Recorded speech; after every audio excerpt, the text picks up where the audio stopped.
इस कार्यक्रम के पुण्यार्चक हैं पदम कुमार, सीता, राजेंद्र कुमार, आशा, हुकम काका, प्रकाश जैन, छाया, प्रतीक, साक्षी, वैभव, वंदिता, हरसोरा परिवार, Dadabari, Kota, Rajasthan. Jainco enterprises private limited, 592, welcome tower, Dadabari, Kota, Rajasthan एवं AA क्लास कॉन्ट्रैक्टर्स।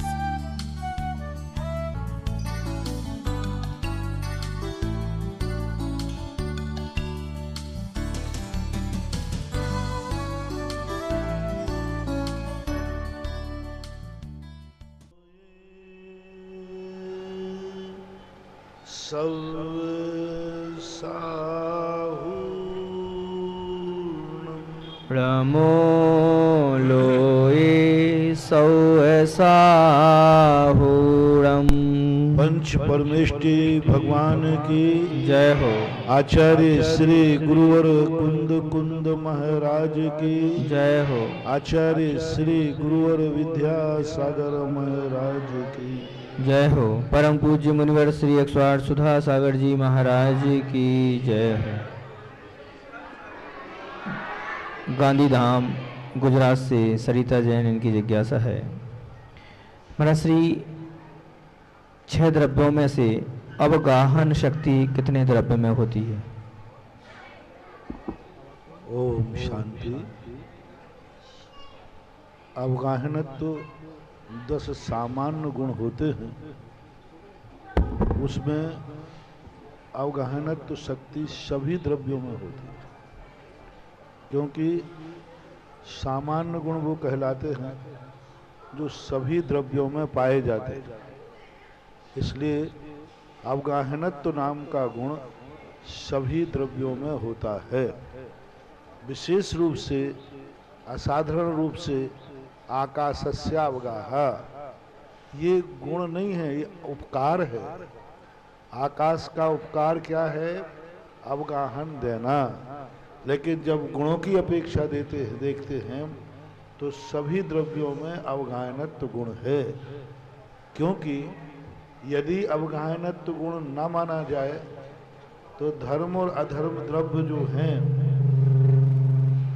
वे सारे प्रदेशों में व्याप्त हैं, और वहीं काल द्रव्य भी व्याप्त है। पुद्गल द्रव्य तो असंख्यात लोक, जो लोक के प्रदेश हैं उनमें अनंत अनंत रूप विद्यमान है, और जीव भी 3 लोक के अंदर अनंत हैं। तो एक प्रदेश में जीव में भी अवगाहनत, एक माही एक राज्य, एक माही अनेक नो, एक अनेक की नई संख्या, नमो सिद्ध निरंजनो। सिद्ध भगवान भी एक एक सिद्ध परमेष्टि में अनंत अनंत सिद्ध भगवान अवगाहित हैं। एक परमाणु के अंदर पूज्यवर वीरसेन स्वामी महाराज ने लिखा कि एक परमाणुओं में इतने अवगाहन की शक्ति है कि सारे 3 लोक के समस्त पुद्गल द्रव्य को एक परमाणु अवगाहित कर सकता है। ऐसा ही धर्म द्रव्य, अधर्म द्रव्य, आकाश द्रव्य का एक प्रदेश में संसार के संपूर्ण पुद्गलों को समाहित करने की शक्ति है। ऐसा पूज्यपाद स्वामी ने श्री सर्वार्थ सिद्धि ग्रंथ में भी एक परमाणु और एक प्रदेश की शक्ति को बताते हुए कहा। इसलिए अवगाहनत्व गुण एक सामान्य गुण है जो सभी द्रव्यों में पाया जाता है।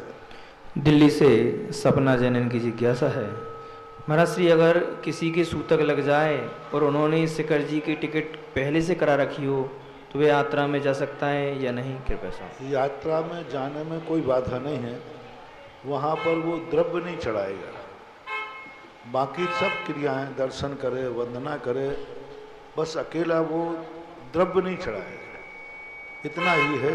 बाकी वंदना आदि करने में, शिखर जी की वंदना आदि करने में कोई बाधा नहीं है, क्योंकि सभी लोग वहाँ जाते हैं, पहाड़ पे चढ़ते हैं, तो आपको भी जाने में कोई आपत्ति नहीं है। अजमेर से पूजा जैन की जिज्ञासा है, महाराज श्री है कि सपने हमारे जीवन में किस प्रकार का संकेत देते हैं? सपने में किस वस्तु को देखना शुभ या अशुभ माना जाता है? कृपया समझाएं। सपने 3 प्रकार के होते हैं। एक तो व्याधिकृत सपने होते हैं, बीमार व्यक्ति को आते हैं। दूसरा व्यक्ति जो मनोविज्ञान से डिप्रेट होता है, मनोविज्ञान भावुक होते हैं, उनको सपने आते हैं। ये सारे सपने निरर्थक होते हैं। कुछ सपने नैमित्तिक होते हैं जो स्वस्थ व्यक्तियों के लिए विशेष रूप से कोई ना कोई संकेत लेकर के आते हैं। स्वप्न शास्त्र एक बहुत बड़ा शास्त्र है। भद्रबाहु स्वामी ने भद्रबाहु संहिता के अंदर स्वप्नों का बड़ा विस्तार से वर्णन किया। पद्म पुराण जी में और हरिवंश पुराण में भी स्वप्नों का विशेष वर्णन आया। और माता के 16 स्वप्न तो जगत में प्रसिद्ध ही हैं। चक्रवर्ती के स्वप्न भी प्रसिद्ध हैं, चंद्रगुप्त के 16 स्वप्न भी प्रसिद्ध हैं। इसलिए स्वप्नादि की जो परंपरा है यह बहुत अपने आप में प्रभावक है, फलदायी है, पर शर्त है कि वो किसी बीमार के द्वारा न हो। भिलाई से कमलेश कुमार जैन, इनकी जिज्ञासा है, महाराज श्री जिनेंद्र भगवान की पालकी को बिना सोले के कपड़े पहनकर नगर भ्रमण के लिए उठाकर ले जा सकते हैं या कदापि नहीं ले जाना चाहिए। कम से कम धोती दुपट्टा तो होना ही चाहिए। भले तुम छू जाते हो, लेकिन एक गणभेश होता है। एक होती है कि भाई जब भी हमारे यहाँ जिनेंद्र भगवान को उठाते हैं तो धोती दुपट्टा में भाव अलग होते हैं, पैंट शर्ट में भाव अलग होते हैं। जैसे आप लोगों ने देखा होगा, पुलिस वाला व्यक्ति एक सामान्य ड्रेस में है और एक व्यक्ति ड्रेस में है, दोनों में से पावर किसको ज्यादा है? ड्रेस वाले को। उस पर यदि तुमने हाथ उठा दिया तो राष्ट्रीय कानून लागू होगा, और बिना ड्रेस में है तो चलेगा। इसी प्रकार से जैसे ड्रेस पहनने पर एक पुलिस वाले का पावर बढ़ जाता है, ऐसे ही पालकी में धोती दुपट्टा पहनते ही उसके पुण्य का पावर बढ़ जाता है, क्वालिटी बढ़ जाती है, उसके प्रति लोगों की भावनाएं बदल जाती है। धोती दुपट्टा पहन करके यदि पालकी उठाओगे तो जितने लोग जुलूस में हैं उसके प्रति अलग प्रकार की श्रद्धा की भावनाएं आ जाती हैं। इसलिए धोती दुपट्टा पहन के ही उठाना चाहिए। सूरत से राजेश जरीवाला, इनकी जिज्ञासा है, गुरुवर पुराण आदि में पढ़ते हैं कि बादल बिछुड़ते देखने से, बिजली देखने से, एक बाल सफ़ेद देखने से बैराग हो गया। तो हमारे तो काफ़ी सफ़ेद बाल हो गए हैं, फिर भी हमें बैरागी क्यों नहीं होता? कृपया समाधान। काफ़ी क्या, पूरे ही सफ़ेद हो गए। और सफ़ेद होने के बाद सफ़ेद में बैराग तो छोड़ो, उसको काले करने के लिए खिंचाव और लगा रहे। हाँ, काले करने के लिए महिलाएं मेहंदी लगाती फिरती हैं, पुरुष लोग खिंचाव लगाते फिरते हैं। तो ये भगवान ही मालिक है, बैराग का निमित्त बनता है वो। लेकिन उपादान में बैराग की भावना हो तो, यदि उपादान में बैराग की भावना है तो फिर संभव है कि बैराग हो जाए। बाकी तो लोग प्रतिदिन अर्थियां जलाते हैं, प्रतिदिन लोग ना जाने क्या क्या सब करते रहते हैं, कुछ भी होने वाला नहीं। उपादान शक्ति यदि जागृत हो, यहाँ से नहीं, सामने से नहीं आए, उपादान शक्ति जागृत हो तो निमित्त का प्रभाव पड़ता है, अन्यथा नहीं। इंदौर से महेंद्र कुमार जैन, पत्रकार, इनकी जिज्ञासा है, गुरुवर प्राय लोगों के द्वारा धर्म या देव साहस गुरुओं के प्रति अपने प्रतिकूल समय में भी अधिक श्रद्धान व समर्पण क्यों दिखता है? जब सभी प्रकार की अनुकूलता होती हैं तब धर्म की बजाय लोग अपने शौक मौज मस्ती में रहते हैं, ऐसा क्यों? कृपया समाधान। हमारे जैन शास्त्रों में लिखा है कि जिनके पापानुबंधी पुण्य का उदय होता है, पापानुबंधी पुण्य के उदय के कारण से ऐसी परिणति होती है। जब पापानुबंधी पुण्य का उदय आता है तो व्यक्ति को जैसे ही पुण्य का उदय बढ़ेगा उसके पाप के भाव, सुख सुविधाएं बढ़ेंगी तो उसके पाप के भाव होंगे। सुख सुविधाओं की स्थिति बढ़ती है, देखो देख कर बैठना, बिठा लें, कोई आया नहीं। तो जैसे ही स्थिति बढ़ती है तैसे ही उनकी स्थिति में बहुत अंतर आ जाता है। तो इसको बोलते पापानुबंधी पुण्य।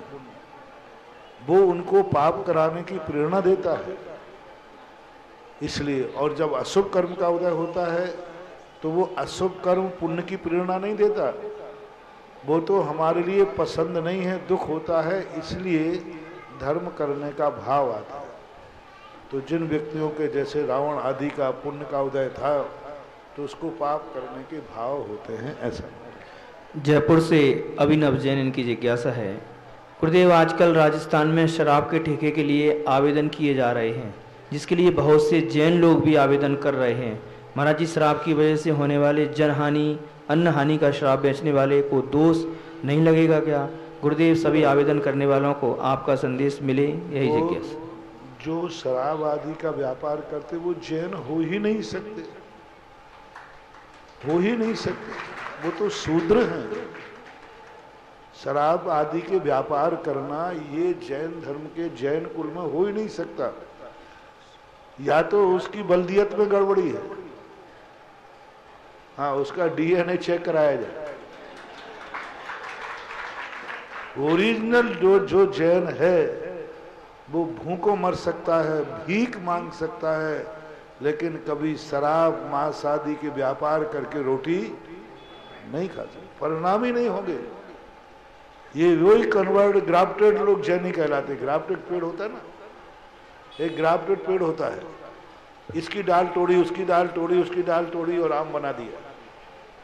तो ऐसे ये ग्राफ्टेड जैनी हैं जो कहीं से, इनका जन्म 2 नंबर में कभी हो जाता है और फिर उनसे वंश चल जाता है। उनके वंशों में कहीं ना कहीं उनके खूनों ने कहीं शूद्रों से संपर्क किया होगा, या तो पिता का संबंध शूद्रों से रहा होगा या माँ का संबंध शूद्र से रहा होगा, उस कारण से उनका जन्म हुआ, इसलिए उनके ऐसे परिणाम हो जाते हैं। अब वो खोजना पड़ेगा कि ऐसा गड़बड़ कौन सी पीढ़ी में हुआ। रहे होंगे कोई बड़े आदमी, कोई सेठ लोग, किसी ऐसे शूद्रा से संबंध हुए होंगे या शूद्र पुरुष से संबंध हुआ होगा और उसका अंश जैन के यहाँ पैदा हो गया तो वो हो गया, अन्यथा नहीं हो सकता। हमारे शास्त्रों में उच्च गोत्र में पूज्यवर नेमिचंद महाराज ने स्पष्ट उल्लेख किया कि जिसमें वंशानुगत उच्च आचरण और उच्च व्यापार आदि करते हैं वे ही उच्च वर्णी कहलाते हैं। तो उन्होंने खून से बड़ा संबंध जोड़ा है। अब ऐसे लोगों के लिए अब क्या कह सकते हैं, किस रूप में कहें, समझा सकते हैं, बहुत बड़ा पाप है। एक उच्च कुल में जन्म लेकर ऐसी आजीविका करना अपने जीवन को बहुत बड़े संकट में डालना है। ऐसा व्यक्ति पूरे जीवन भर सुखी रह ही नहीं सकता। वही धंधा एक शूद्र कर रहा है। वही मैंने एक बार कहा था ना अभी चतुर्मास के समय कि एक व्यक्ति शराब पी रहा है जिसके बाप दादे भी पीते थे, खुल्लम खुल्ला पीते थे, गुजर था, और एक जैनी पी रहा है। दोनों में से सबसे ज्यादा पाप बंद होगा जैनी। और सबसे बड़ी बात है कि अजैन को उसको कैंसर हो या नहीं हो वो पूरी उम्र जी सकता है, जैन अकाल में मरेगा। एक अजैन गुटखा खाता है उसको कैंसर नहीं होगा, लेकिन जैनी को तो जरूर होगा। ये जैन धर्म का अतिशय है और होना ही चाहिए। जैनी को तो जरूर है, मेरी भी भावना यही है। अजैन को हाँ उसको नहीं हो तो कोई बात नहीं, क्योंकि जैन होकर के शराब पी रहा है तो उसका अकाल में मौत होगी ही होगी, क्योंकि वो जैनी है। जिसके वंश में लोग छना पानी पीते हैं, जिनके वंश में लोग मर्यादित वस्तु खाते हैं कि 2 दिन का यदि आटा हो गया 3 दिन का तो अलग कर देंगे, ऐसी मर्यादा जिनके पास होती है, वो लोगों के यहाँ यदि शराब जो सड़ी हुई होती है वो शराब पिएंगे तो कर्म उनको कभी माफ नहीं करेगा, कभी नहीं माफ करेगा, क्योंकि तुमने जैन बन करके इस प्रकार का धंधा किया। तो जैनियों को अपने जीवन में इससे बचना चाहिए। वे और उनका परिवार नियम से दुखी होगा। अक्सर कर आप देखना, जितने जुआरी शराबी इनके होते ना, इनकी संतानें विकलांग होती हैं, मंदबुद्धि होती है। इनके आने वाले वंश इतने बुरे होते हैं कि बहुत ज्यादा। अक्सर कर मैंने जैनियों को देखा, जो बड़े बड़े सटोरिया होते हैं, इनके बच्चे अच्छे नहीं होते। जो बड़े बड़े शराब आदि के धंधे करते हैं, इनके वंश में आगे संतानें अच्छी नहीं होती। कर्म इनको सजा देता है कि तुम उच्च कुल में जन्म लेकर ऐसे कार्य कर रहे हो, नहीं करना चाहिए, रोकना चाहिए, रुकना चाहिए। गुरुग्राम से मनी जैन की जिज्ञासा है, महाराज श्री आज के समय में मेडिटेशन करना उचित बताया जाता है, जो कि सेहत ठीक रखता है और पढ़ाई में एकाग्रता बढ़ाता है, तो क्या ध्यान करना उचित रहेगा, क्योंकि इससे नुकसान तो नहीं है? कृपया समाधान। कंसंट्रेशन तो हर चीज के लिए जरूरी है। कोई भी कार्य करो, जब एकाग्र होकर करोगे तभी तो उसका लाभ मिलेगा। इसलिए ध्यान के लिए स्पष्ट कहा, विद्यार्थी के लिए बको ध्यानम, स्वान निद्रा बको ध्यानम, यानी जो विद्यार्थी हैं उनकी निद्रा स्वान के समान होना चाहिए। कुत्ता जैसे सोता है 1 मिनट में जाग जाता है, और बको ध्यानम, बगले के समान ध्यान होना चाहिए। जैसे बगला तालाब में मछली पकड़ने के लिए एक टांग पे खड़ा रहता है, उसके पैर नहीं दुखता, उसकी दृष्टि किस पे है? बस ऐसे ही विद्यार्थी की दृष्टि अपनी किताब पर होना चाहिए। ना तो उसे शरीर की चिंता है, ना कमर की चिंता है, कुछ नहीं। तो ध्यान के संबंध में तो होना ही चाहिए। जिसका मन चंचल होता है वे अच्छे नंबर नहीं ला पाते। जो मन इतने ध्यान में एकाग्र हो जाते हैं कि उन्हें बाहर कुछ पता ही नहीं रहता है दुनिया में क्या हो रहा है। विद्यार्थी इतना एकाग्र होता है, बाजार से निकलता है उसे खबर नहीं उसके दिमाग में घूम रहा है। उसके 24 घंटे उसके मन में एक ही भाव चलता रहता है कि हमारा अध्ययन क्या करना, आज का कोर्स क्या है, आज का होमवर्क क्या है। वे लोग अच्छे नंबर लाते, और उनको थोड़ा सा भी कोई डिस्टर्ब कर दे। एक बच्चा था कोटा में, वो बच्चा कहता है महाराज जी मैं अब जीवित नहीं रहूंगा। बोले क्यों? बोले मेरी माँ बहुत मुझे चाहती है। तो मैंने कहा भैया इससे क्या बुराई? बोले महाराज जी वो इतना डिस्टर्ब करती है, दिन में 3 बार फोन आता है, और जैसे उसका फोन आएगा पूछेगा बेटा रोटी खाई कि नहीं खाई, कैसा है, रोने लग जाएगी। अब आध घंटे मेरा खराब। अब मैं यहाँ मम्मी की बातें सुनूं या याद करूं? वो घबरा गया। बस इसी कारण के मम्मी मुझे बहुत चाहती है और मेरे ध्यान को भंग कर देती है। मैंने उनके परिवार को बुला के कहा कि आप बच्चा चाहते हो या बच्चे को याद चाहते हो? आप नियम करें कि बच्चे जब तक पढ़ रहा है प्रतिदिन फोन ना करें उसको। आप लोग नहीं समझते हैं, ऐसे फोन करके आप फोनों पर रो देते हैं। आप फोनों पे कहते बेटा मुझे तो तेरे बिना भोजन ही नहीं खाया जा रहा है। अब वो बच्चा है छोटा, उसका आध घंटे करेगा मेरी मम्मी ने भोजन नहीं किया, मेरी याद आ रही, उसका कितना नुकसान है। तो ये सारी की सारी एकाग्रता के अभाव में हो जाता है। जो अच्छे बच्चे होते हैं उनको ये सहन नहीं होता। वो कहते मुझे पढ़ाई करना है तो पढ़ना दो, अब दुनिया के विकल्पों से ऊपर उठाओ। तो बहुत अच्छा है, करना ही चाहिए, अभ्यास भी करना चाहिए मन को एकाग्र करने के लिए। ऐसा है।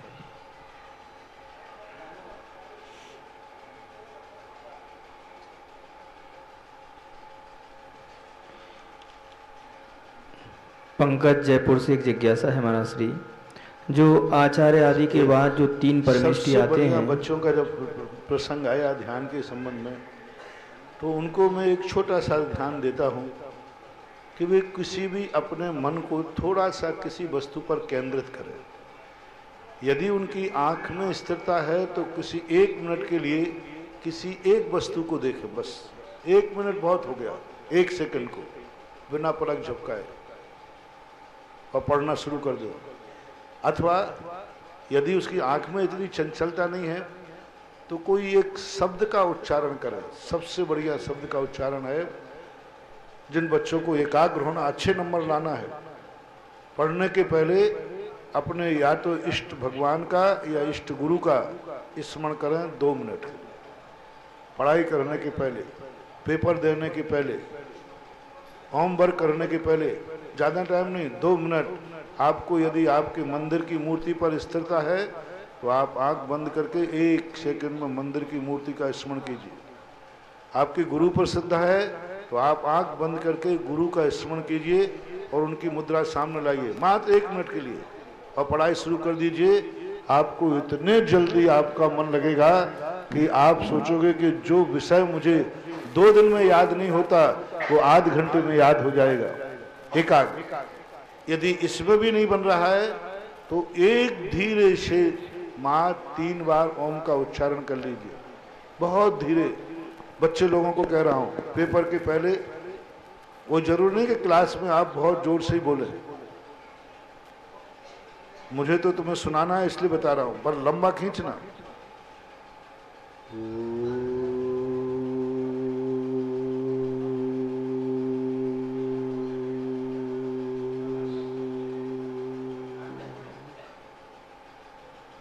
तीन बार पढ़ लीजिए और पढ़ाई चालू कर दीजिए, बच्चों को सिखाएं। यदि इसमें भी कठिनाई जाए तो मात्र 3 बार जो अपनी श्वास है ना, श्वास, इसको जाते हुए और निकलते हुए देखें। अपनी श्वास जा रही है, बस उसको देखें वो कहाँ से जा रही है, और निकल रही है इसको देखें, और फिर पध्यन चालू करें। आजकल इस संबंध में बच्चों को बहुत ज़्यादा पढ़ाया जा रहा है। बड़े बड़े वैज्ञानिक लोग जो हमारे आचार्यों ने शास्त्रों में वर्णन किया था, वो बड़े बड़े वैज्ञानिक लोग बहुत ज़्यादा आधुनिक बच्चों को, मन को एकाग्र करने के लिए इन तरीकों को अपना रहे हैं, अपनाना ही चाहिए। महानुभाव सादर जय जिनेन्द्र, विश्व प्रसिद्ध कार्यक्रम जिज्ञासा समाधान में प्रतिदिन की तरह आज पुण्यार्जन करने का सौभाग्य विभिन्न महानुभावों को प्राप्त हुआ है। सुदर्शनोदय तीर्थ क्षेत्र पर सीए राजकुमार जी, सीए राहुल जी, उषा जी बरजात्या, आसाम गुवाहाटी वालों ने एक गजराज विराजमान करने का सौभाग्य प्राप्त किया है। इन्हीं के साथ आज श्रीमान श्रेष्ठी श्री तेजमल जी, महेंद्र कुमार जी, रोहित कुमार जी लामाबास, बूंदी का गोठड़ा वालों ने सुदर्शनोदय तीर्थ क्षेत्र पर भक्तामर मंडल विधान की स्वीकृति प्रदान की है। दोनों महानुभावों को बहुत बहुत धन्यवाद। आइए आज की प्रथम जिज्ञासा कुमारी दीक्षा जैन, इनके बाद तैयार रहे अशोक जी खटोड़, बूंदी का गोठड़ा।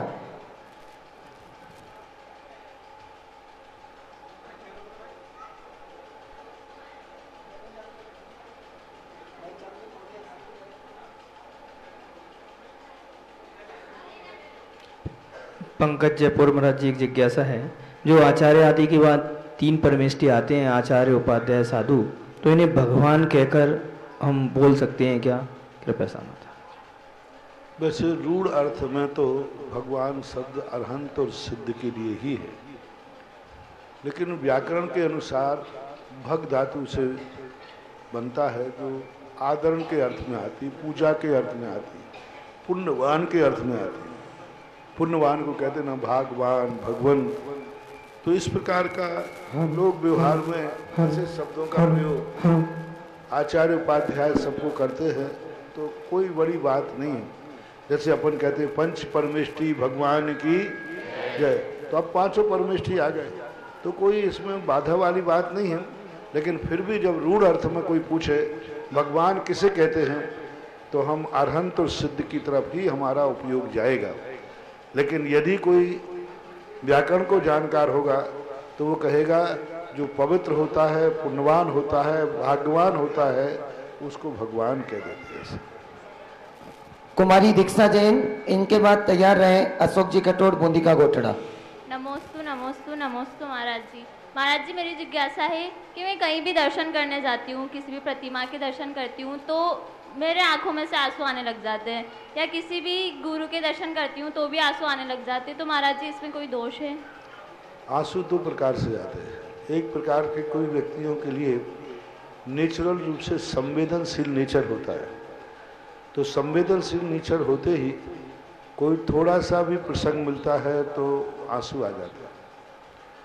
कभी कभी यह आंसू भावुकता से भी आते हैं, भावुक के कारण, और फिर कोई नेत्र की बीमारी हो वो डॉक्टर से पूछना पड़ेगा। महाराज जी, खुशी होती है बहुत ज्यादा तो। हाँ, तो वो भावुकता है, तो भावुकता के कारण आंसू आना कोई बुरा नहीं है, आ जाते हैं। फिर भी उसके लिए तुरंत ही अपने आप को संभाल लेना चाहिए, तत्व चिंतन कर लेना चाहिए, और आता भी है तो उससे कोई हानि नहीं है, नुकसान नहीं।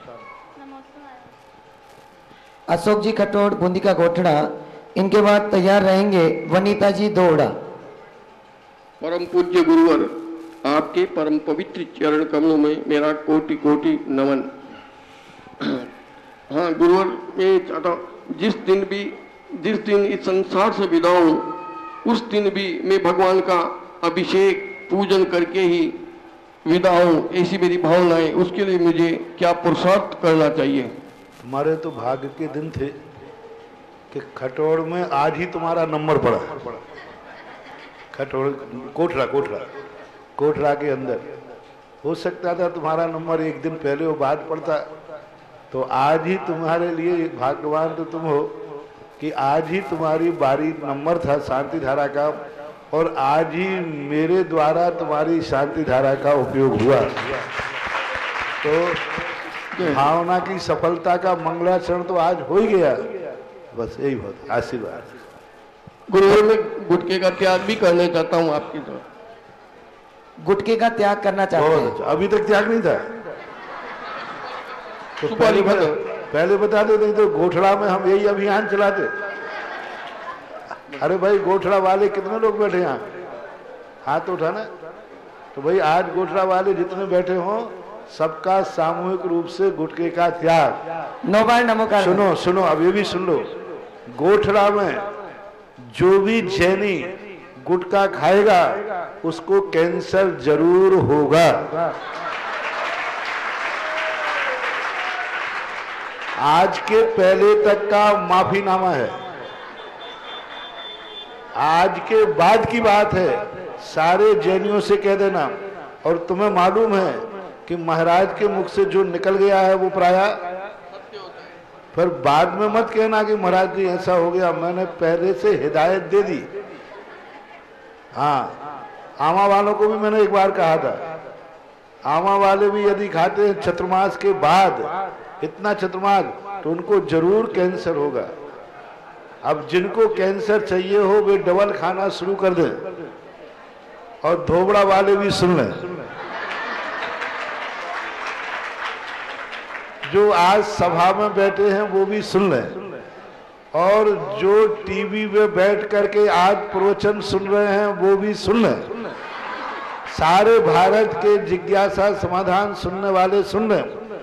आप दिगंबर जैन होकर के और मेरा जिज्ञासा समाधान सुनने के बाद भी आप गुटखा खाते हैं, शराब पीते हैं, तो आपको कैंसर जैसी महाबीमारी हो सकती है।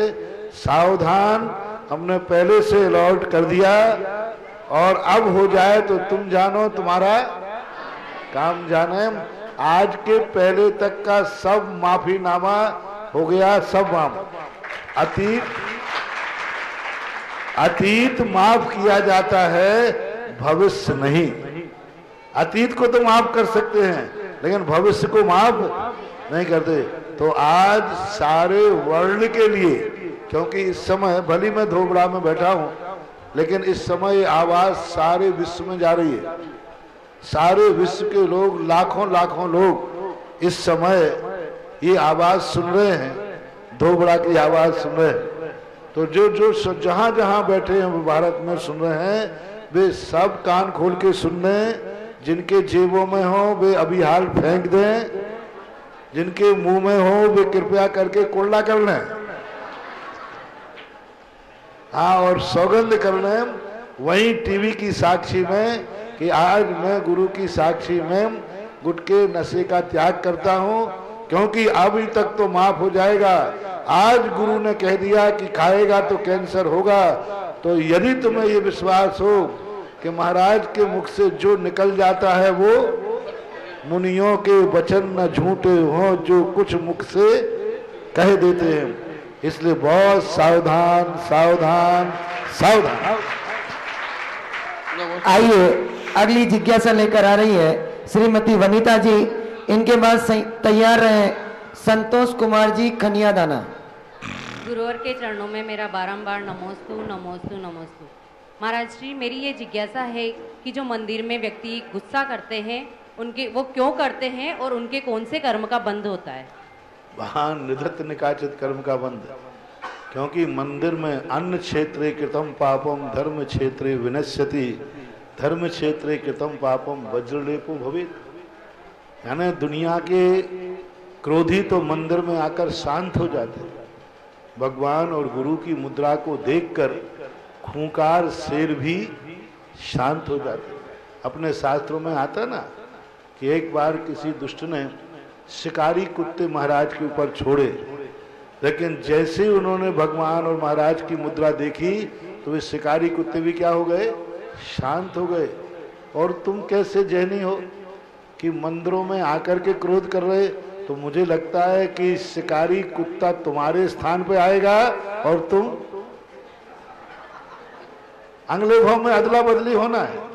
मंदिर में जो क्रोध करेंगे वे मर करके अगले भाव में कुत्ते बनेंगे, और जो कुत्ता भगवान को देखकर शांत हो गया वो तुम्हारे स्थान पर जैनी बने। हाँ, पूज्यवर समंत्र भद्र महाराज ने श्री रत्नकरण श्रावकाचार्य में ये बात लिखी, धर्म के प्रभाव से कुत्ता भी देव हो जाता है और अधर्म के प्रभाव से देव भी कुत्ता हो। स्वा जायते देवाः, यानी कुत्ते को भी देव बनते देखा गया। वो आता ना जीवन धर का कि उसने नमोकार मंत्र सुनाया कुत्ते को, तो कुत्ता क्या हो गया? देव हो गया। नहीं करना चाहिए, धर्म को देखना चाहिए। अशुभ कर्म बहुत अशुभ कर्म बनता है। गुरु जी के चरणों में 84 समाज क्षेत्र एवं मेरे परिवार की ओर से कोट कोट नमोस्तु भगवान, नमोस्तु नमोस्तु। महाराज जी, ये सामूहिक अभिषेक होता है, सामूहिक, और सामूहिक अभिषेक करने के बाद कुछ पुजारी गण पूजा करने बैठ जाते हैं और स्थापना कर लेते हैं और विसर्जन कर लेते हैं। और उसके बाद जो मूर्ति का जब तक शांति धारा वगैरह होती है उसके बाद वो आके प्रक्षाल करते हैं, उसका मार्जन करते हैं मूर्ति का। ये करना उचित है क्या? और शांति धारा के बाद अभिषेक करना भी उचित है क्या? अनुशासनहीन वाले के लिए कोई नियम नहीं होता, और जो बनाए हुए नियमों का उल्लंघन करता है वो जिंदगी भर भी पूजन अभिषेक करते रहें, उनका पुण्य कभी उनको फलने वाला नहीं है। अभिषेक पूजन में पुण्य नहीं है, अनुशासन बनाए रखने में पुण्य है। अनुशासनता बनाए रखना चाहिए, जो नियम है उस नियम के अनुसार ही चलना चाहिए। अब रही बात शांति धारा के बाद अभिषेक की, तो ये सामाजिक व्यवस्थाएं हैं। कई बार क्या होता है कि यदि शांति धारा अपन बाद में करें तो सब अभिषेक करके भाग जाते हैं, डिस्टर्ब कर देते हैं। तो लोग सोचते हैं पहले शांति धारा कर लेते, शांति से सभी बैठे, बाद में अभिषेक कर लेते। लेकिन वो व्यवस्था समाज के द्वारा नियत होना चाहिए, मनमाने ढंग से नहीं। यदि समाज ने नियम कर लिया कि भाई अभिषेक करेगा और पहले फिर शांति धारा होगी, उसके बाद सब अभिषेक करेंगे, तो कोई बाधा नहीं। यदि नियम बना लिया है कि नहीं पहले अभिषेक करेंगे, बाद में शांति धारा होगी, उसके बाद कोई अभिषेक नहीं करेगा, तो कोई बात नहीं। यानी ये नियम आगम के अनुसार ना होकर आपकी समाज की जो पंचायत है उसके अनुसार होना चाहिए। और जो उद्दंडता करते हैं उनके लिए कमेटी को सख्ती के साथ पेश आना चाहिए। थोड़ा सख्ती करने में बुराई तो होती है, लेकिन एक दिन की बुराई होगी और पूरा अनुशासन हो जाएगा। कई बार कहते मुझे नहीं करने दोगे तो हम मंदिर छोड़ देंगे। तो एक बार ऐसे वक्ता ही महाराज जी मैंने थोड़ी शक्ति गिराई तो उसने धमकी दे दी कल से तुम्हें बहुत पाप का बंध होगा, मैं कल से अभिषेक करने ही नहीं आऊंगा। तो मैंने कहा भैया ऐसा व्यक्ति यदि अभिषेक करने नहीं आएगा तो तुझे भारी पुण्य लगेगा, उसको जाने दे और तिलक और कर दे। क्योंकि एक व्यक्ति के कारण से यदि पूरे मंदिर की व्यवस्था बिगड़ती है तो एक व्यक्ति का परित्याग करने में कोई बाधा नहीं है। नमोस्तु महाराज जी, नमोस्तु। अगली जिज्ञासा है नीलम जी जैन और इनके बाद तैयार रहेंगे अशोक जी धानोतिया बूंदी का गोठड़ा। नमोस्तु महाराज जी, नमोस्तु महाराज जी, नमोस्तु महाराज जी। महाराज जी आपका दर्शन पाके गांव में बहुत धन्य हो गए हम लोग। और महाराज जी मेरा प्रश्न है कि मैंने द्वादशी पाठ्यक्रम का कोर्स कर रही हूँ मैं, तो मैंने बहुत पुरुषार्थ किया कि सब गांव में सब महिला बालिका वगैरह भी इसका फॉर्म भरे, लेकिन उन्होंने किसी ने नहीं भरा। तो महाराज जी मेरे पुरुषार्थ में कमी है या फिर उनके भाग्य में कमी है? यदि आपने पुरुषार्थ किया है तो उनके भाग्य की कमी है। कई बार ऐसा होता है कि अपन पूरा पुरुषार्थ करते हैं लेकिन उस व्यक्ति का इतना पुण्य नहीं है कि वो जिनवाणी पढ़ सके। पढ़ने के लिए भी योग्यता चाहिए। भगवान की वाणी, गुरु की वाणी हर व्यक्ति को नहीं सुहाती। मारीच होकर के भी भगवान की वाणी नहीं सुहाई उसको। तो पुरुषार्थ यदि आपने किया है तो यही मानना चाहिए उनके भाग्य में, उनकी किस्मत में ऐसा नहीं है। अपना पुरुषार्थ, फिर भी अपना पुरुषार्थ जारी रखना चाहिए और जितना अधिक से अधिक स्वाध्याय करने में और दूसरों को स्वाध्याय कराने में भी बहुत बड़ा पुण्य का लाभ होता है। ज्ञानावरणी कर्म का क्षय सब होता है। महाराज यहाँ स्वाध्याय तो सभी करते हैं लेकिन वो परीक्षा से डरते हैं। उनको कहो कि परीक्षा जरूर देना, 10 नंबर आएंगे तो क्या बात है। नहीं देने वाले की अपेक्षा कुछ 10 तो आए। एक व्यक्ति ने, देखो मैं कहता हूं ना, एक व्यक्ति ने कहा कि भाई मैं स्कूल पढ़ने नहीं जाऊंगा। बोले क्यों? बोले मैं फेल होऊंगा। और एक व्यक्ति फेल हो गया। तो एक व्यक्ति को फेल होने पर 20 नंबर मिले, फेल हो गया। दूसरा कहता है देखा इसलिए मैं स्कूल ही नहीं गया। वो कितना मूर्ख है। कम से कम वो नहीं गया तो उसे तो 1 नंबर भी नहीं मिले, इसको कम से कम 20 नंबर तो मिले। आप उनसे कहिए कि पूरा कोर्स पढ़ना जरूरी नहीं, आपको कुछ नहीं आते आप देने का प्रयास करो। आपको नमोकार मंत्र आता है, जो आता है, कुछ नहीं आएगा कम से कम पेपर पढ़ना तो आ जाएगा। कुछ नहीं आवे तो पेपर पढ़ने पर जो तुम्हें आवे वो लिखना चाहिए। इससे क्या होता है, परीक्षा देने से ज्ञानावरणी कर्म का क्षयोपशम बढ़ता है। उनको प्रोत्साहित करो कि आप तो दीजिए, 10 नंबर का लिखना है, लिखो, लिखो तो सही। ऐसा महाराज जी आप आशीर्वाद दीजिए। नमस्ते महाराज जी। नमस्ते महाराज जी, नमस्ते महाराज। मेरा प्रश्न अभी है, कई लोगों को मैंने कहा था ना एक बार कि सारा कोर्स जिनको बड़ा लगता है, कोई बात नहीं, आपको बड़ा पद्म पुराण लगता है, 1 अध्याय पढ़ लो, आधा अध्याय पढ़ लो, जितना आप पढ़ सकते हैं उतना पढ़ो। कोर्स को देख कर घबराओ मत। कोर्स तो मूल बुद्धिमान लोगों के हिसाब से रखा जाता है। कई लोग ऐसे छात्र भी हैं जो कहते महाराज जी इतना सा कोर्स है, छोटा सा कोर्स है, आपको भारी दिख रहा है तो आप उसको कम कर लीजिए। जितना आप पढ़ सके उतना पढ़िए, जरूर नहीं कि पूरा ही पढ़ना है। अगली जिज्ञासा अशोक जी धानोतिया बूंदी का गोठड़ा, इनके बाद तैयार रहेंगे स्वाति जी जैन। नमस्ते महाराज जी, नमस्ते महाराज। मेरा प्रश्न है, जैन आगम के अनुसार आदिनाथ भगवान को पहला अवतार बताया जाता है और वैष्णव मत के अनुसार 8वां अवतार बताया जाता है, इसमें क्या डिफरेंस है? बहुत अंतर है। हमारे यहाँ अवतार तो है ही नहीं, क्योंकि अवतार वो लेते हैं जो पुनः एक बार भगवान बनने के बाद पुनः रहते हैं। हमारे यहाँ तो एक ही बार भगवान बनता है। तो हमारे यहाँ तो अवतरण का जो रूप बनाया गया, इस शाब्दिक रूप भली ले लो, प्रथम तीर्थंकर के रूप में। प्रथम तीर्थंकर ही मेरा मतलब। और वैष्णव दर्शन में जो ऋषभ देव का वर्णन आया है वो उनके स्वरूप से मैचिंग नहीं करता। पहली बात है कि वो मानते हैं कि एक ही भगवान के अवतार हैं, बार बार लेते हैं। जब बार बार अवतार ले रहे हैं तो वही विष्णु थे, वही राम थे, वही भगवान ऋषभ थे, वही सारे अवतार वही मानते। तो ऐसा तो है ही नहीं, वो आत्मा ही नहीं है। एक बार भगवान बनने के बाद फिर दोबारा संसार में नहीं है। और उनके यहाँ तो वही आत्मा बार बार अवतरित हो रही है।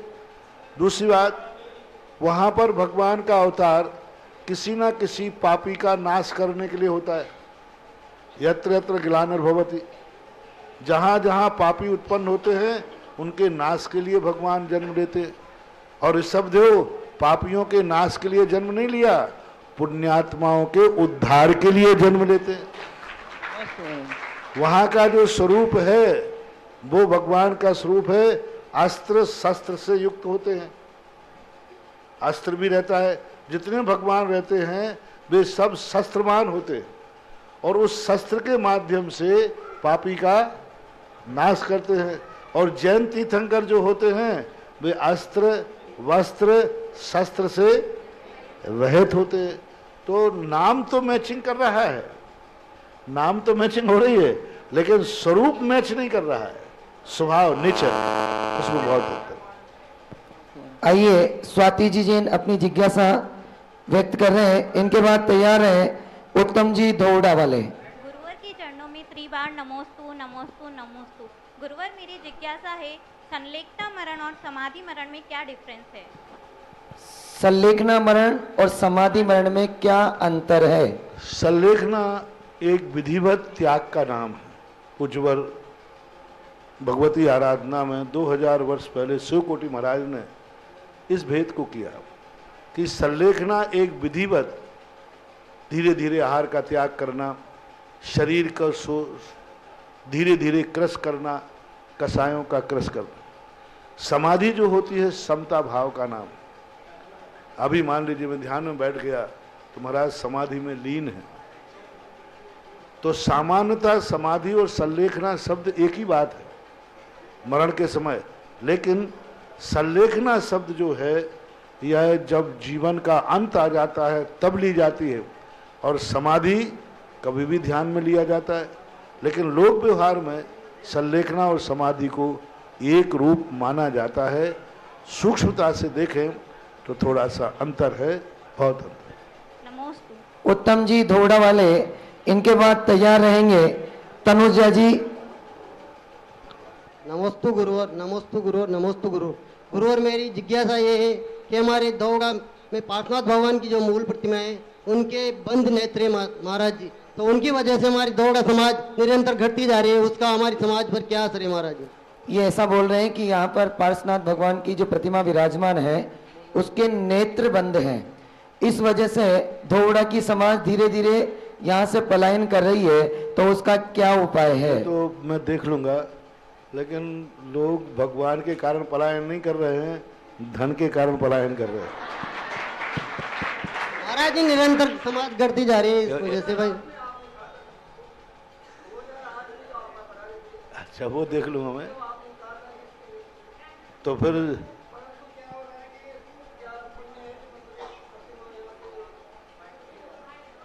नहीं वो तो सब चली जाती। 2008 में मैंने कहा था तो 10 जब भी यहाँ एक बार आया कि 2 बार?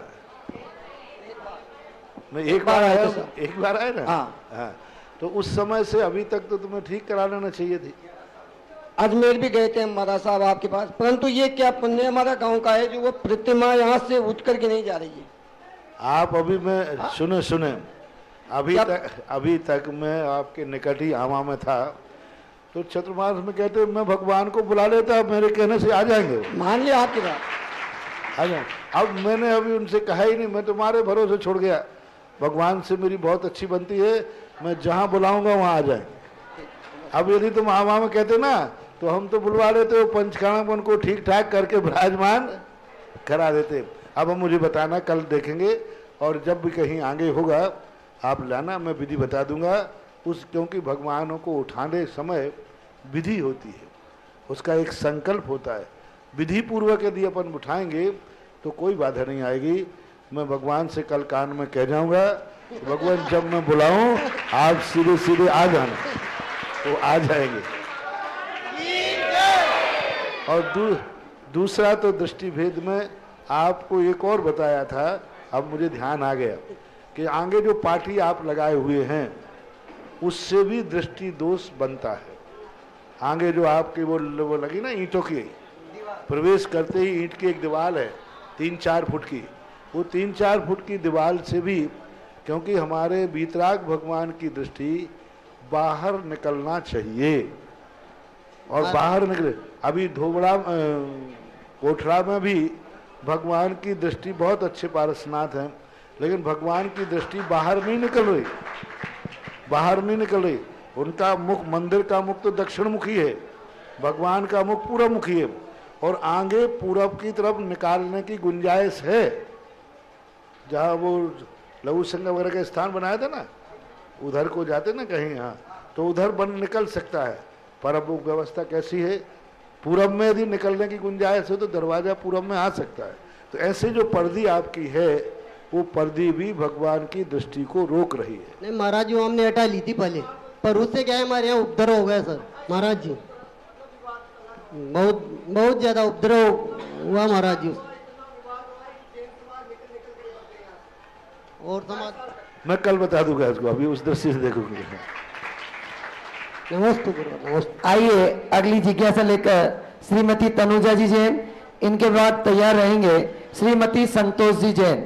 गुरुवर के चरणों में नमोस्तु नमोस्तु। देखो गांव से उजड़ने का कारण तो मैं जो देख रहा हूँ, क्योंकि जैनी एक समृद्ध समाज है होने के नाते उनका जो सोच है, उनकी जो व्यवस्थाएं हैं वो अनुकूल नहीं बन पाती गाँव में। उनके व्यापार की जो सोच होती है, व्यापार का जो विस्तार होता है, वो विस्तार गांव में नहीं हो पाता है। तो सारे गांव में उजड़ने का मूल कारण एजुकेशन, मेडिसिन। वो एजुकेशन भी उतनी नहीं पढ़ा पाते बच्चों को, मेडिसिन भी उस क्वालिटी का नहीं मिल पाता, इसलिए, और व्यापार भी उस क्वालिटी का नहीं होता जितनी इनकी क्षमता है। यानी जैनी की क्षमता बहुत होती है, बड़े से बड़े व्यापार करने की होती है, और गांव में बड़ा व्यापार हो नहीं पाता, इसलिए गांव से उठने की स्थिति बन जाती है। अकेला वही कारण। गुरुवर के चरणों में नमोस्तु नमोस्तु नमोस्तु। महाराज जी, क्रोध और कषाय दोनों अलग अलग है क्या? क्रोध एक कषाय है और कषाय में 4 कषाय आती हैं, 9 कषाय भी आती हैं। तो कषायें बहुत प्रकार की होती हैं और क्रोध एक प्रकार की कषाय है, वो भी कषाय है। नमोस्तु महाराज। आइए अगली जिज्ञासा लेकर आ रही है श्रीमती संतोष जी जैन, इनके बाद तैयार रहे श्रीमती इंदिरा जी जैन। नमोस्तु महाराज जी, नमोस्तु महाराज जी, नमोस्तु महाराज जी। मेरी जिज्ञासा है महाराज जी, संसार में हमारा परम मित्र कौन है और शत्रु कौन है? हमारा परम मित्र तो देव शास्त्र गुरु है और शत्रु जो है खोटा देव शास्त्र गुरु है। खोटे देव शास्त्र गुरु शत्रु हैं और सच्चे देव शास्त्र गुरु मित्र हैं। अंतरंग की अपेक्षा देखा जाए तो सम्यक दर्शन हमारा मित्र है और मिथ्या दर्शन हमारा दुश्मन है।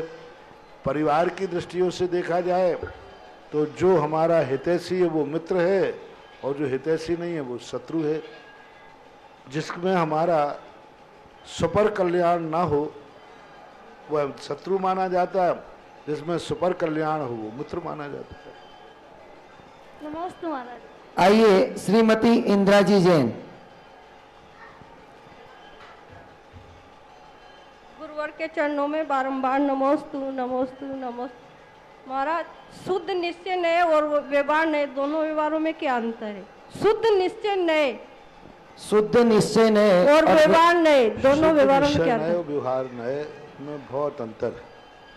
व्यवहार नए एक व्यवहार चलाने के लिए होता है जिसमें हम झूठ का भी सहारा लेते हैं। जैसे एक बच्चे ने कोई ज़्यादा लड्डू खा रहा था तो माँ ने कहा कि इसको कैसे बचाऊं, उठाया बाबा ले गया। अब ये व्यवहार है, गलत नहीं है, झूठ है लेकिन बच्चे का हित है। तो व्यवहार में तो यहाँ तक आता है कि सामने वाले का हित चाहते हुए हम झूठ भी बोल सकते हैं। शुद्ध निश्चय न जो है वस्तु के शुद्ध स्वरूप का नाम है। वो कहता है वस्तु जैसी है वैसी हो, चाहे कैसी भी हो, पर निरपेक्ष, पर की अपेक्षा लिए बिना जो वस्तु का परिणमन होता है उसको शुद्ध निश्चय नय ग्रहण करता है। पर वस्तु के सापेक्ष दृष्टि में रखकर जो कथन होता है वह व्यवहार है। जैसे उस व्यक्ति ने, महिला ने झूठ बोला माने, लेकिन किसकी दृष्टि से बोला? बेटे के हित की दृष्टि से। और शुद्ध निश्चय नहीं कहता है हमें किसी से कोई लेना देना नहीं, हमारा पर की सहायता के बिना जो वस्तु का परिणमन होता है उसे शुद्ध निश्चय नहीं कहते हैं। नमोस्तु महाराज। गुरुदेव, एक शंका मेरी है। जिनागम में 4 अनुयोग बताए हैं। बहुत से श्रावक प्रथमानुयोग को मानते हैं कि प्रथमानुयोग बहुत अच्छा है। बहुत से श्रावक केवल दिन रात द्रव्यानुयोग और आत्मा का चिंतन करते हैं। कृपया मार्ग बताइए, क्या चारों अनुयोगों में से कौन कौन सा उपकारी है, और जो एकमात्र एक अनुयोग को मानते हैं क्या वह सही है? नमस्ते गुरु। वो ऐसे ही मूर्ख हैं जैसे कोई विद्यार्थी, उसकी क्लास में 4 पेपर हैं, तो एक पेपर में तो 100/100 नंबर लाया और दूसरे में 0 लाया, उसे पास का सर्टिफिकेट मिलेगा कि फेल का? बस बात खत्म। एक में 100 नंबर लाया और लेकिन दूसरे में 0, फेल माना जाएगा। जैसे एक विद्यार्थी को जितने पेपर होते हैं उन सभी को बैलेंस बना करके चलेगा, तभी वो पास माना जाएगा, डिवीजन मानी जाएगी। इसी प्रकार जिनवाणी के 4 पेपर हैं और चारों पेपरों को जो बराबर पढ़ेगा, बराबर बैलेंस बनाएगा, वो ही अभीक्षण ज्ञान उपयोगी कहलाएगा। एक ही अनुयोग को 24 घंटे पढ़ते रहना ये अभीक्षण ज्ञान उपयोग का लक्षण नहीं, ये फेल होने का लक्षण है। जो विद्यार्थी एक ही विषय को पूरा पढ़ता रहता है वह अच्छे विद्यार्थी का लक्षण नहीं, वो तो फेल होगा। और जो विद्यार्थी सभी पेपरों को बराबर टाइम देता है, बराबर पढ़ता है, वो अच्छे नंबर होकर पास हो। अगली जिज्ञासा लेकर आ रहे हैं आशीष जी शास्त्री, आमा से हमारे बीच में हैं, आइए। नमस्ते गुरुदेव। गुरुदेव, साथी से पुण्य क्या होता है और ये किसके होता है? साथी से पुण्य का अर्थ होता है जो पुण्य नियम से हमारे लिए मोक्ष मार्ग में ही ले जाएगा। उसके पुण्य के उदय में आते ही उसका कभी पाप का भाव नहीं होगा। जैसे साथी से आँख, पाप के उदय से आँख मिली है, पापानुबंधी पुण्य से साथी से मिली है। इस आँख से वो किसी को भी देखेगा उसके बुरे भाव नहीं होंगे, अच्छे भाव होंगे। पापी को भी देखा गया तो अच्छे भाव होंगे, बुरे भाव होंगे ही नहीं। ये साथी से पुण्य से आँख कहलाती है। कान से वो कोई बुरी बात सुनेगा ही नहीं, मुंह से कभी बुरे बोलेगा नहीं। उसके बाद धन आया, साथी से पुण्य, उसका 1 रुपया भी पाप में खर्च नहीं होगा, पूरा पुण्य में खर्च होगा। तो जिस कार्य से, जिस पुण्य के उदय से व्यक्ति को गलत करने का भाव नहीं आवे, उसको साथी से पुण्य बोलते हैं, जो नियम से उसको मोक्ष मार्ग में ही ले जाता है। जैसे किसी व्यक्ति को शरीर मिला, ताकत मिली, तो साथी से पुण्य से ताकत मिली। एक ताकत मिली तो एक पापी ने पाप में गंवा दी, और एक ज्ञानी को मिली, उसने उपवास कर लिया, शक्ति थी उपवास करने की। जैसे हम लोगों का साथी से पुण्य का उदय है, क्योंकि हमें जो कुछ भी पुण्य के उदय से मिला है, इस सब से हम पुण्य कार्य कर रहे, तो ये साथी से पुण्य कहलाता है। जब जब आपको अपनी अच्छी वस्तु का उपयोग धर्म में करने का भाव आवे, तब समझना चाहिए साथी से पुण्यबंध है। सिद्धांत भाषा में उसे पुण्यानुबंधी पुण्य भी कहते हैं। अगली जिज्ञासा लेकर आ रहे हैं प्रमोद जी जैन। गुरुवर के चरणों में कोटि कोटि बार नमोस्तु।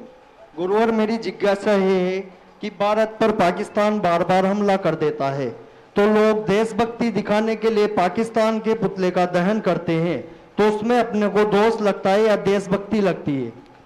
बेटा, कुछ बातें ऐसी हैं जो तुम्हारे तक ही सीमित रहो तो अच्छा है, क्योंकि मेरे चक्कर में पड़ोगे तो आप कुछ भी नहीं कर पाओगे। बहुत सारी बातें हैं जिनके संबंध में हमारी मर्यादा होती है, लेकिन जब राष्ट्रीय दृष्टि से सोचते हैं तो उस संबंध में हम उसका निषेध नहीं कर सकते, क्योंकि राष्ट्रीय दृष्टि से व्यक्ति को सब विचार करना पड़ता है। कभी किसी को डराना भी पड़ता है, धमकाना भी पड़ता है, हिदायत भी देना पड़ती है कि भाई ये जला करके विरोध प्रदर्शन करना पड़ता है। तो इन सब चीज़ों में आप गृहस्थ होने के नाते और एक राष्ट्रीयता के होने के नाते कुछ बातें ऐसी हैं जो आप लोगों तक तो क्षम्य हैं, लेकिन मैं उसका समर्थन करता हूँ या मैं उस पर हाँ नहीं बोलता हूँ तो मेरे कोर्स में वो बात नहीं है। मुझे ऐसे संबंधों में मौन रहने को कहा, मैं मना करूँगा नहीं और हाँ करूँगा। अनिकेत जी जैन सागर वालों की शंका है गुरुदेव कि जैनागम में पढ़ने में आता है कि कुंद कुंद देव कुंद आचार्य कुंद महाराज, जिनके बारे में ये कथन आता है कि उनको जब शंका हुई तो वो अपनी शंका का समाधान करने के लिए जिनेंद्र देव के समूह शरण में पधारे, परंतु क्या वास्तविक रूप से ये जिनागम के अनुसार सही बैठता है कि कोई भी व्यक्ति, कोई भी आचार्य तीर्थंकर के समूह शरण में जाकर अपनी शंका का समाधान करके वापस आ सकते हैं? दो प्रकार की चर्चाएं होती हैं। एक चर्चा होती है सैद्धांतिक प्रमाणिक, जो उसी समय लिखी जाती है जब गए, तो ऐसा तो हमें कहीं देखने को मिला नहीं। कुंद महाराज के संबंध में जब इतनी बड़ी घटना घटी थी तो उनको भी कहीं ना कहीं उल्लेख करना चाहिए था कि मैं श्रीमंदिर भगवान के समय पे गया, स्थान पर गया। उस समय के और जो अन्य आचार्य थे, इतिहास था, उसमें भी कहीं देखने को नहीं मिला। हजारों साल के बाद, लगभग 1000 साल के बाद यह चर्चा एकाएक कहाँ से उठ गई? 1000 साल के पहले वो चर्चा कहीं थी नहीं। कुंद भगवान को आज 2000 वर्ष हो गए। 1000 के इतिहास में किसी ने चर्चा नहीं की। 1000 में कितना साहित्य लिखा गया, कितने टीकाएं प्रतिटीकाएं लिखी गई, लेकिन किसी आचार्य ने इस घटना का उल्लेख नहीं किया। इस कार्यक्रम के पुण्यार्चक थे पदम कुमार सीता, राजेंद्र कुमार आशा, हुकम काका, प्रकाश जैन छाया, प्रतीक साक्षी, वैभव वंदिता, हरसोरा परिवार, Dadabari, Kota, Rajasthan. Jainco enterprises private limited 592, welcome tower, Dadabari, Kota, Rajasthan एवं AA क्लास कॉन्ट्रैक्टर्स।